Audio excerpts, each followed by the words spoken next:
everyone, it's Stefan Popa from Lux Talks podcast, and I'm joined today by Francesco Argirò from Bliss Corporation, a moving and relocation company based in Italy that does also pet transportation. Francesco, I really appreciate that you accepted the invitation to be a guest on my podcast. Well, tell us a little bit about yourself and in what kind of business you are. You are in relocation, as I said before, but I would be interested in your journey and how you became, an entrepreneur. Thank you very much, Stefan. I'm really glad to be connected with you today. Allow me to say that I appreciate very much what you do. I love the podcast format. And I believe nowadays this is a very efficient tool to reach a larger public. It's very interesting and very easy to listen. And I also would like to congratulate with you with your great job you're doing at Lux Relo. Very impressive. Bravo. Thank you. So yeah, just tell me a bit about yourself so you're Italian, I suppose, and tell me a bit about your job and your journey to become an entrepreneur. Absolutely, Stefan. So for the ones who don't know me yet, as you said, Francesco Argirò, I am the president and CEO of the Bliss Corporation group based in Rome and Milan, Italy. We are what we like to call the global mobility experts in Italy, because the group is actually composed by three main brands. First one is Bliss Moving and Logistics, specialized in worldwide removals and logistics. Mm-hmm. Bliss Pet Services, as you say, is one of the leading company for pet shipping worldwide. Yes. And Bliss Relocation, that specialized in relocation and immigration services. Okay. About myself, since we get along very well and we have a lot of common interests, as you know, I consider myself an enthusiastic, positive, ambitious, and very determined person. I'm passionate and I love to live a passionate life. So I have so many interests. If I have to name one that I really enjoy and that excites me the most is to create great value for others, especially working with the people that I trust and the people that I love. So that's really important for me. How did you start at Bliss? How come you started this business? I think your father was in transportation or in removal as well.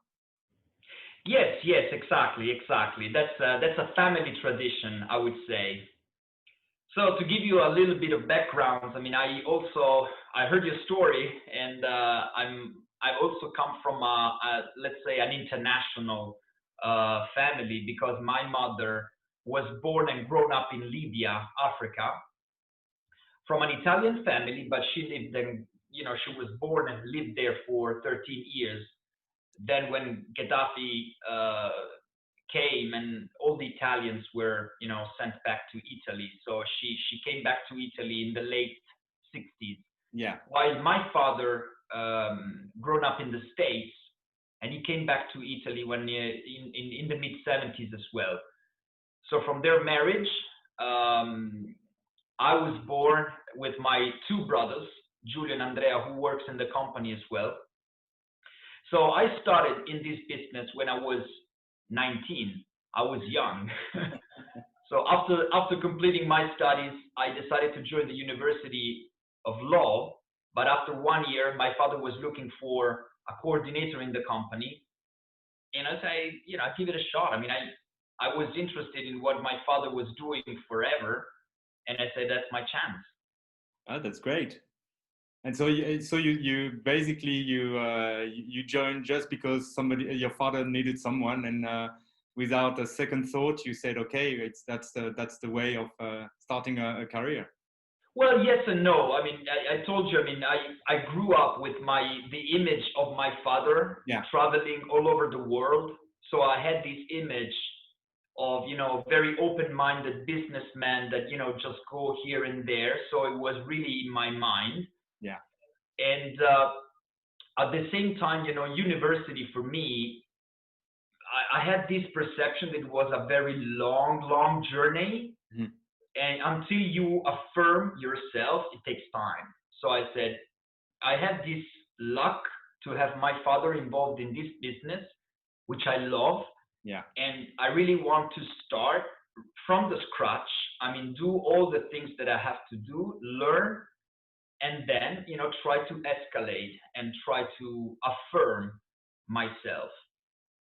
So that's what happened.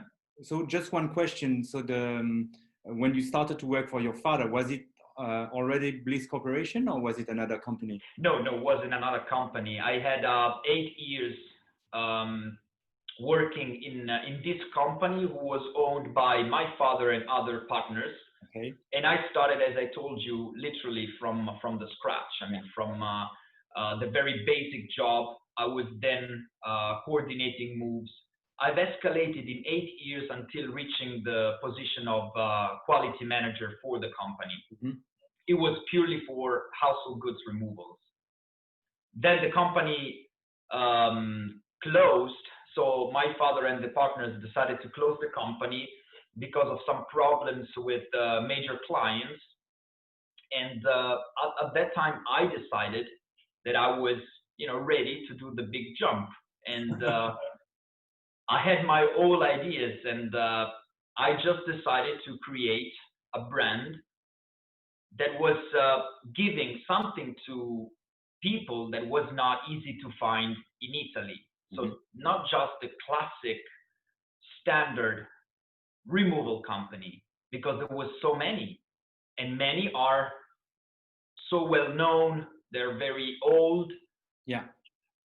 So, better than me, in a market where everyone were telling exactly the same message and they were selling exactly the same services, the only way to succeed was to try to create something that was not there. Yeah, different. Different, definitely. So even though I started, of course, and this is a message that I would like to, encourage anyone who would, start a new business. If you think about starting a new business, try to put something new, a new message, something fresh, and try to make it clear in your mind, what would you like to achieve? I started, of course, from the fundamentals that I had. I started from the removal business because that's something I was sure I could deliver well. But then I had already in my mind that in certain steps, I would create different brand names for different services, such as pet moving, relocation, and something funny. I was so much involved in creating a very good differentiation that I ended up creating like 6 different companies with 10 different brands, and that was 2015. and because you wanted to be able to have a diversified basis to be sure to be safe in terms of revenue, or what's the reason behind that? Well, to be honest, and then we can talk about some mistakes. At the beginning, I thought it was a good thing to diversify, to try to reach a larger public. Mm-hmm. As I said, I mean, I didn't want to stick to removals only, even because, I understand moving right now is just a part of a much bigger picture, which is the global mobility process. Yeah, I totally agree, yes. I told you, I mean, my story with my father back in the 80s and in the 90s, the moving was the moving. I mean, it was the big thing. Yeah. Now it's just a little part. Yeah, and I remember when I started in the moving industry, very few people were talking about relocation or other services or global mobility. There were, it was people were moving household goods from one point to the other, and that was it. Which now, like you said, removal is only, nearly the last part of the global mobility, and is a small part. So if you are only involved in removal, sometimes it can be challenging nowadays. Absolutely, absolutely. Two questions. So you started your own company. Did you start it with your brothers right away, or? No, I started the company in 2008, and I started with the majority of the shares. My brother, one of them, was involved, but just partially because he was studying and completing his university and his path because he's an attorney at law. Okay, yes. But he's now back in the company, so he works full time in the company, and that's a great value. Okay. But at the beginning, so it is still a partnership, but I was the one starting. Okay. And I was lucky enough to have my father joining the company too. Oh, okay. So that's great. So you benefited from his experience, his network, and so on, to be able to start with, which is very important when you start to have somebody who has expertise, who has the knowledge of the market, who has the connections, I suppose. 100% correct. So I cannot actually say that I started from zero, because that's not true. I mean, I had like a big luck to have my father close to me and my personal experience. Yes, exactly. Yeah, it's like for me when I started. I mean, it's much. My company is much younger than yours, but when I started 4 years ago, it's exactly the same path. I had so much experience from my past jobs that I was really lucky to start in a business where I had experience to and knew the difficulties and the advantages of starting a business. Why did you choose Bliss as a name? Anything behind that? Or? Oh yeah, absolutely. Well, I thought a lot about how to start, what name I can use. And if you think about it, I mean, in our business, and now I'm not talking about moving, but in the general global mobility process, what scares the most people is the change, their change of life. So to go from something that is actually very comfortable for them, their country, their home country, and their life, and move into something that really they don't know. They don't know what to expect. So this is really painful for a family. So the change is many times associated with pain for the family, something that is really unknown. And I chose Bliss because it's a complete antithesis. And if you think about bliss, bliss is a noun that is basically peace of mind, happiness, which is completely the opposite. So I like that it was a really short name, international, and people can easily remember about Bliss. And if you think about a relocation, is everything but bliss. So You're right. We make it a bliss, but it's we make it bliss, blissful. Yeah, exactly. Behind the scene, it's not. Yeah, you're right. Exactly. So I like to play with this concept, because this is exactly the mission we have. Even though it's a very painful situation for a family, for kids, for everyone, our mission is to make the relocation blissful for the family. Great, really interesting to. I like sometimes to ask where the name comes from, because it explains a bit about the history of the company as well, and the mindset of the company when you choose a name. Just coming back to the start of your company. So you started with, like you said, with several entities. Did you start only on the Italian market, or were you going already right away doing international move and international pet transportation? I started for what I really was doing well. So I was specialized in international worldwide removals. So I have never dealt with the domestic side. Okay. Mm-hmm. Of course, I mean, you know better than me, Italy is not that big. So if we need to do a domestic move, we do it. Mm-hmm. But mainly I'm focusing, and I focused always on the international side of the business. Okay.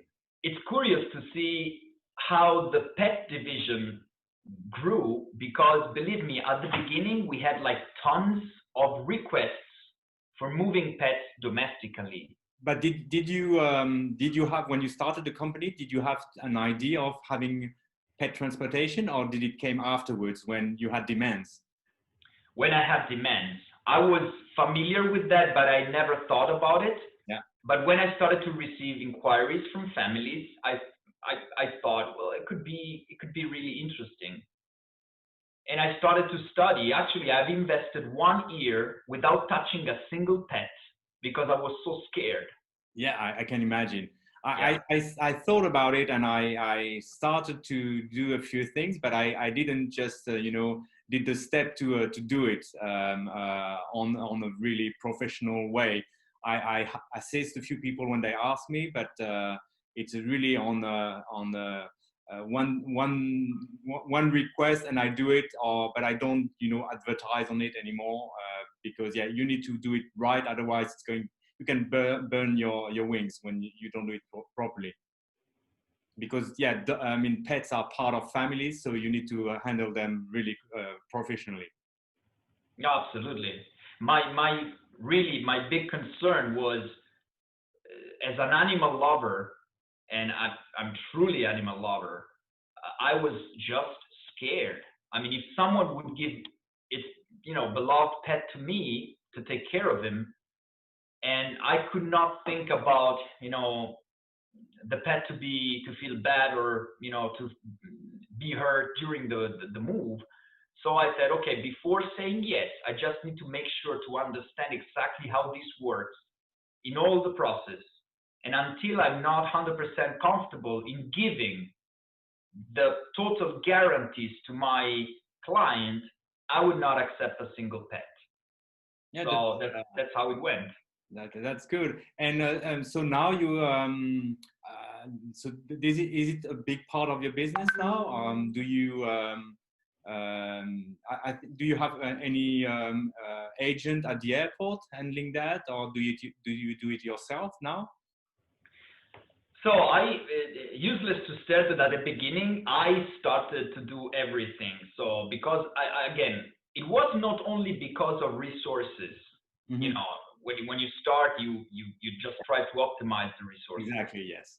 But it was right to understand the processes at the airport. So when you tender the animals, what happens, how long you wait, and things like that. We expanded in Europe in 2015. Mm-hmm. And now it's a sort of a franchise business. So when we have local partners to take care of the pet moves for us. In Italy, we have a very solid network with presence at the airport in every city. So we are capable to do pickups, delivery everywhere. And of course, taking care of the check-in, check-out at the main airports. And I mean Rome and Milan mainly, but Venice too. So there's a presence everywhere in Italy. Okay. Oh, interesting. So yeah, it's interesting because it's a business that you have, I think, very few companies doing pet transportation, and mainly they are in the US and in Australia, if I'm not wrong. Yeah, and you're very right. It's a niche. So to answer your question, I mean, the percentage in the total picture of Bliss, I would say it's 35% of the total business. Oh, so that's it grew up a lot. Mm-hmm. So consider that from the moment we started Bliss Pets, it was 2011. The company until now grew like 5,500% from day one. So it's a niche, but we experience an incredible growth. So we're very happy about that. Oh, it's great, great. Um, Coming back to yourself as an entrepreneur, what are the things that you did not expect in your entrepreneur journey when you started? Of course, you were supported by your father, but did you have any things that you didn't expect when you started? Yeah, that's a very good question too. I would say when you start, again, allow me that. I mean, I told you I haven't started from zero, but kind of. I mean, you have the expertise and you have a person like a family member who is experienced enough to guide you and, you know, open some doors. But still, one thing that I did not expect was to find the right people, you know, to start with you and to take care of the business. So I could not think about in that phase hiring people, you know, professionally and train them, because at that stage I didn't have like procedures in place, training modules. I just started the company, so I really had very few possibilities. So family for me always been very important part of my life, and I decided to start from the people that I trusted more. Mm-hmm. I understand this may be tricky for many people because, you know, working with family is not really, you know, the best way to go in the general thinking. But we consider ourselves, I mean, a family business at the beginning. Then we expanded, but you know, we still are. We're small enough, and you know, the moment I, you know, presented my vision, determined roles and responsibilities, they were all very excited, and it was very easy for me to delegate to people that I truly trusted. Yeah, and I think you are right. I mean, as you must know, I'm working with my wife, and a lot of people I say, "Oh, I wouldn't be able to work with my wife, and how can you do it?" and so on. But I mean, it's somebody that I trust, and so you know, I can rely on her. And like you said with your brothers, if you define roles, it's important also that you know roles are defined so that you don't step on each other's toes, and that you know there's a clear vision of what you want to do. And I think as long as everything is defined, it works well. It's when nothing is very clear in terms of roles and responsibilities. It's when things are starting to be a bit challenging within you know within the family business. I totally agree. I totally agree. And that was the challenge. So I said, I have to be smart enough to make clear what do we want to achieve and who's going to do what. So that was the first thing. The second, and I would like to hear from you as well, because I've been looking and I'm very impressed of what you're doing. I did not expect that the startup phase was that challenging. In my situation, I decided to not to look for external investors. So, I mean, because of that decision, I had anyway limited financial resources at the beginning. So I had to start little by little, you know, to make the company solid. I had to use, of course, the help of banks, and partners supported me, clients supported me. And you know, I have to say it is true. In the face of adversity is where we prove our courage. So I did my very best in the moment where I have very limited resources. Yeah, and I think when you are when you have limited resources, it pushes you to be creative, to find solutions, and to find cheap ones as well. Because, like you said, resources are scarce, and you cannot just spend money that you don't have.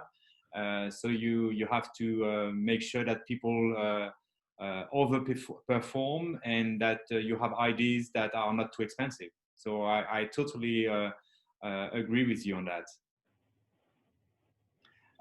You were talking about yes, some challenge and so on. And since you created Bliss, were there any big challenge that you didn't expect or that arise that you had to overcome? Maybe it was the COVID, or is it something else before? Yeah, it would be a cliche now to say COVID. So yeah, yeah. I think for most of us it was maybe one of the biggest challenge, but maybe it was and still is, to be honest. So we still need to be very cautious about what would be the scenario and what would be the impact. I would say if you are a responsible entrepreneur from day one, you put in place some actions, to prevent and protect the business, and that's what we did. So it worked out very well. But if I have to name the biggest challenge, apart from COVID, again, which is really important, I would say, in my experience, in 2013, so I'm talking in the 5th years of business, I found out that my company, my group, was not growing the way I wanted. Mm-hmm. So, when I started, I put in place a 5-year plan. I said, okay, in 5 years, I will be reaching that point. And I was in the second phase. So 5 years gone, second 5 years, and it was not growing as I wanted. Literally, I was not escalating the business. Mm-hmm. So when you feel like you're stuck somewhere, you're kind of content. I mean, you cannot complain. But what is the ultimate goal? And my goal from day one was to reach the #1 position in Italy for global mobility. And it takes time. I mean, it's ambitious. I respect that. So I said, if that's the plan, if that's the goal, something's missing. So, I mean, the true story is that that thinking led me to push myself towards a self-improvement plan, where I started to attend millions of courses, lessons. I studied with mentors. I went abroad. I mean, I literally tried to understand what were the latest tools to boost up the business. Yeah. And I started to delegate in a structured way, starting to hire key position in the companies, of course, external from family. And that helped me to put things in place in the right way. And I could see, a change, because actually the business was really very well taken care of, and I could escalate year by year. That was really important, but challenging at the same time. It's interesting what you're saying, because I've heard it a few times already, that the main problem is that is trying to do everything yourself, which you can do up to a certain point. And after that, you need to hire the right people that are maybe better than you in what they are doing. And you have to be humble enough to say, okay, this guy is better than me. And if I want to grow my company, improve the services, I need to hire the right person. And it also enables you to step back from the day-to-day work and to have a broader view of your business, to make plans, like you said. And otherwise, if you just stay stuck in the day-to-day job, then it's very difficult to grow your business, because you cannot handle everything by yourself. And you have outside of your company people that are very intelligent, very good at what they are doing. And if you can hire them, there will be the boost for your company. And I think you took the right decision. So that's cool. And I totally agree with you. From our standpoint, a good entrepreneur doesn't have to be arrogant to think that he's the best in everything, because simply they're not. No. We are not. What distinguishes us is the leadership and as you said before, the creativity and the ability in keeping the people together to show them our vision, to engage people. But definitely the final and ultimate goal is to hire the best people that is way better than us in the technical process so they can help us grow the company. That's the key. That's the key. So you did a kind of introspection on yourself, and it helped you to change maybe the way the company was going. But what was after all those years? Maybe what's one thing that you wish you had known when you started as an entrepreneur that could have helped you from the beginning that you didn't know or didn't have when you started? Yeah, definitely the ability in planning and try to work on processes which help me avoid to be centric in the company. You said it perfectly well. If you are a small company, it is really, really common that the entrepreneur works 100% in the company, which means everything that happens in the company, in the business, pass through the entrepreneur. So I am the one supervising, I am the one working, I am the one checking, I am the one leading. How many things can you do? So I wish I could have like a different approach on how to structure that part of the business, how to make things clear, how to put myself out, because it's crucial. I mean, it's a different, I have different responsibilities for the company. I have to work on the company, not in the company. I have to work on the larger part and create connections. You're right. You are the person putting oil in the different part of the company so that it works perfectly well and that there is no hiccups in the process. So that's. Don't get me wrong. I mean, we like to make our hands dirty because that's where we started with. I started in the operations.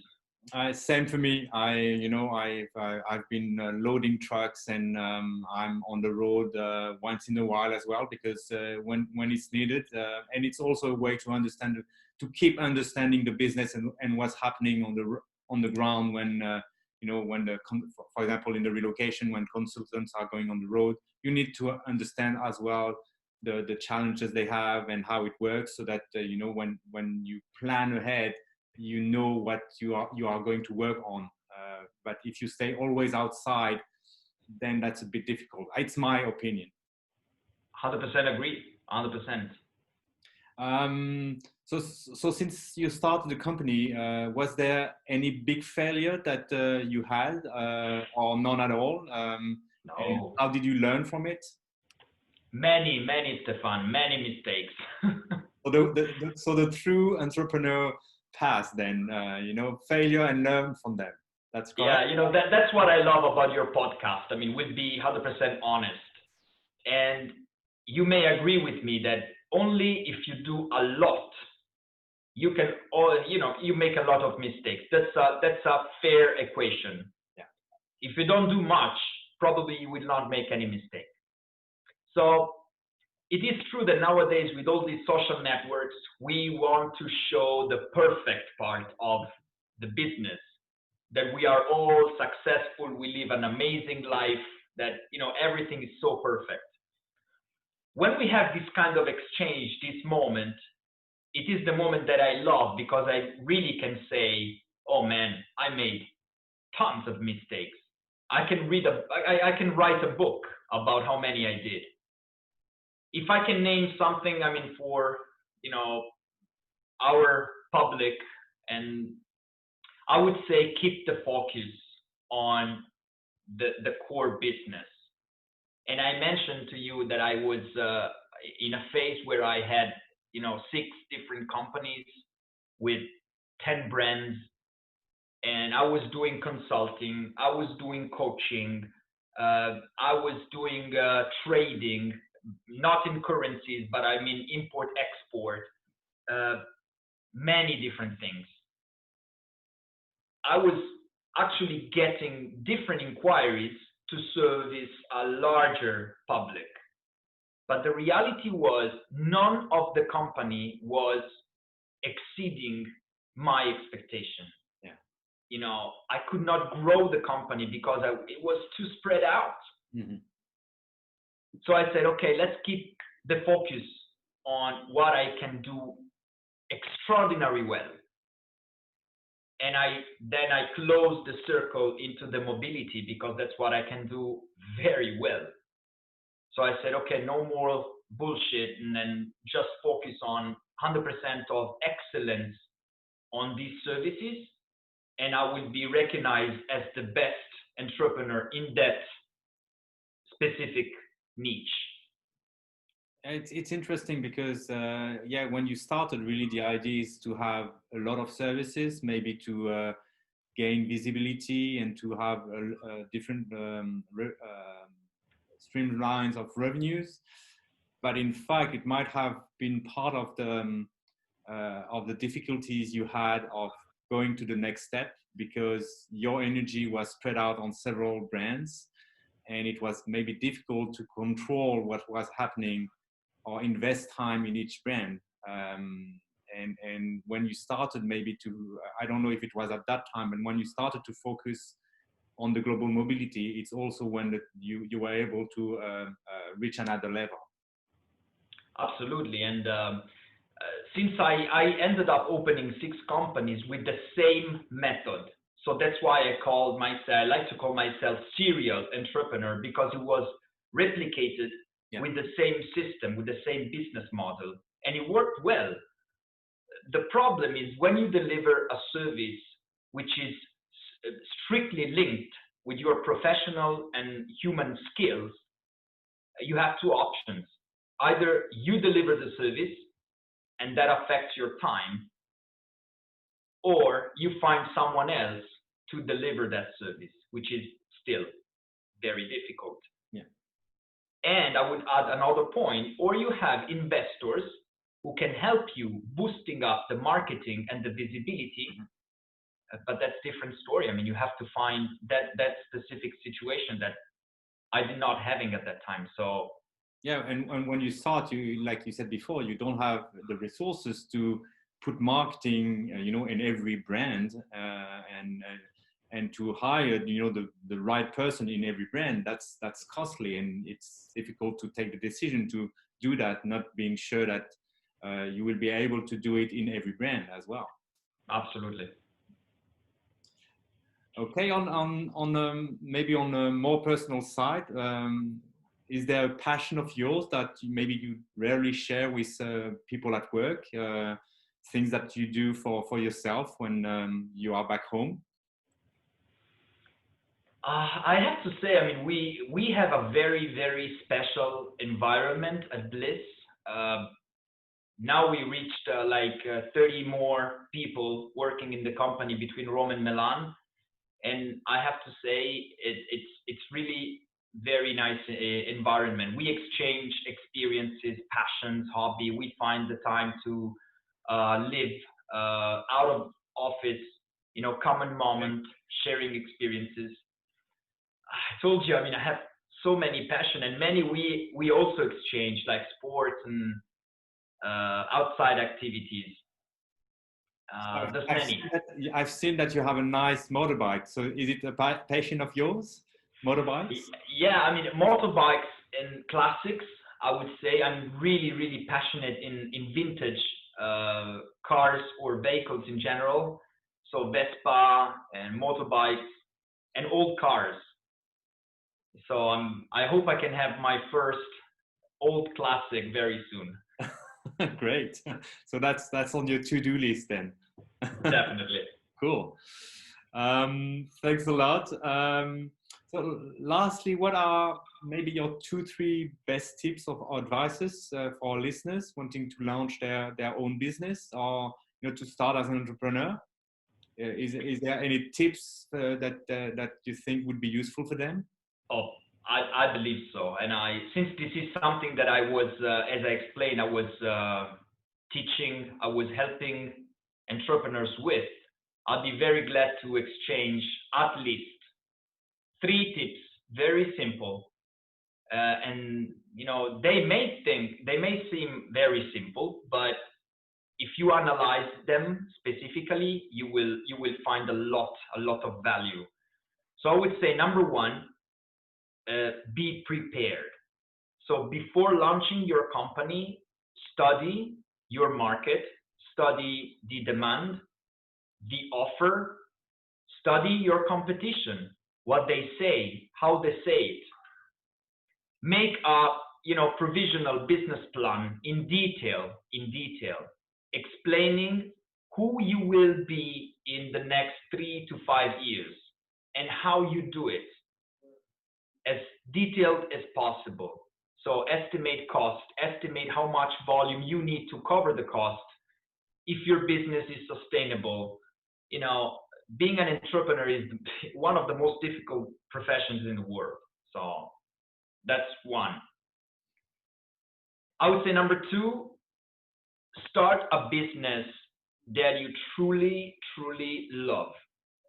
Something you believe in. It has to be your mission, because when you tell people about your business, about your company, they have to be enchanted. They have to be proud. They need to feel your passion. Otherwise, it doesn't work.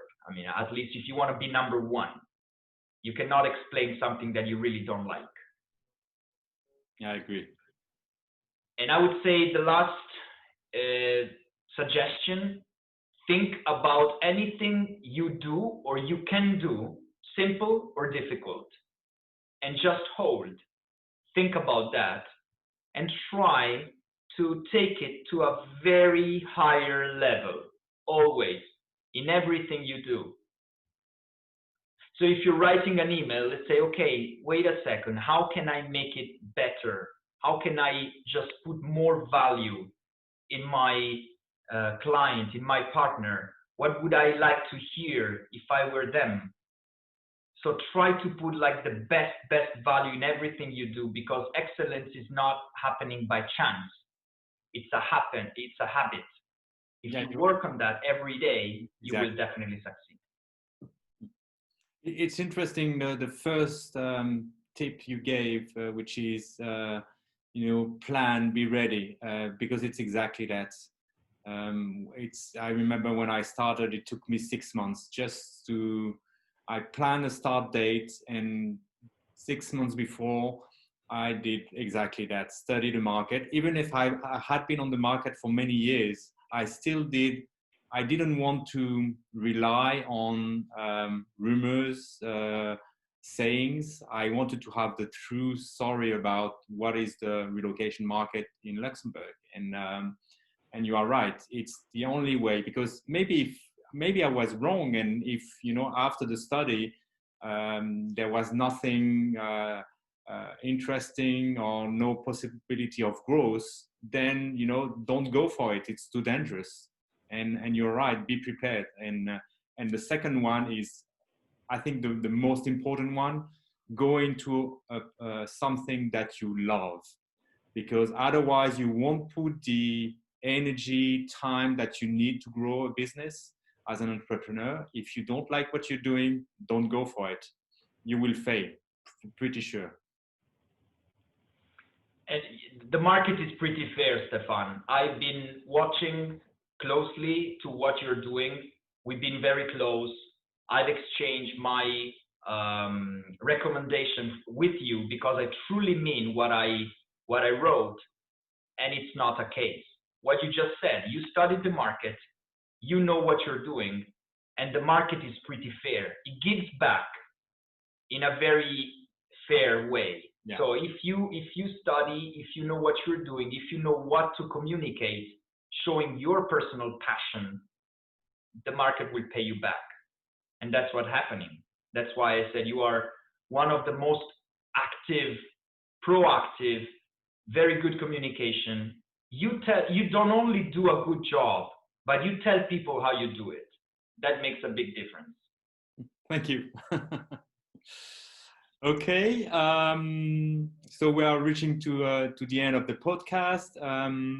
If our listeners want to connect with you, maybe exchange a bit, what is the best way to do that? And we'll put it in the comments of the podcast. Yeah, absolutely. Thank you, Stefan, for that. We'll exchange in the comments my personal email and the social networks in LinkedIn where they can contact me, and I'll be very happy to be in touch and exchange more tips and more experiences together. Great.